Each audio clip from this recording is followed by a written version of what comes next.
India के लिए stock market के लिए सबसे बड़ी दिक्कत होने वाली है स्ट्रेट ऑफ हॉर्मुज, जहां पे ईरान ने अटैक करके काइंड ऑफ उसे अभी बंद कर दिया है। ये है क्या, सबसे पहले आपको ये समझना पड़ेगा, और कौन कौन सी कंट्रीज कितना इससे इंपैक्ट होगी उसे भी डिटेल में डिस्कस करते हैं।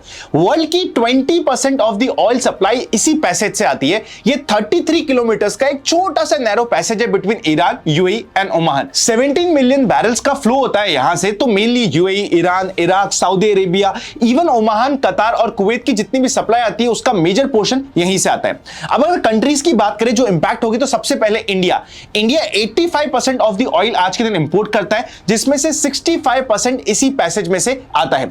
सेकेंड इंपैक्ट होगा China, 40% of the oil supply जो चाइना की वो इसी पैसेज से आती है। नेक्स्ट होगा इंपैक्ट जापान, जहां पे 90% ऑयल इंपोर्ट होता है, 70% इसी पैसेज से आता है। एंड सबसे ज्यादा इंपैक्ट होने वाला है सऊदी अरेबिया को, क्योंकि उनका 90% ऑफ द ऑयल सप्लाई इसी पैसेज से सारी की सारी वर्ल्ड की कंट्रीज को जाता है। मतलब वो अपना मेजर रेवेन्यू शेयर लूज कर देंगे। इवन यूएई का भी 40% रेवेन्यू शेयर इसी पैसेज से आता है। मतलब ये कि अगर ये पैसेज लंबा समय तक रुका रहा तो यूएई और इवन सऊदी अरेबिया को कुछ एक्शन लेना पड़ेगा, और अगर वहां से कुछ रिटालिएशन हुआ तो ये ग्लोबल कंफ्यूजन बढ़ता जाएगा, और इंडिया के लिए, क्रूड मार्केट के लिए, वर्ल्ड स्टॉक मार्केट के लिए ये नेगेटिव है।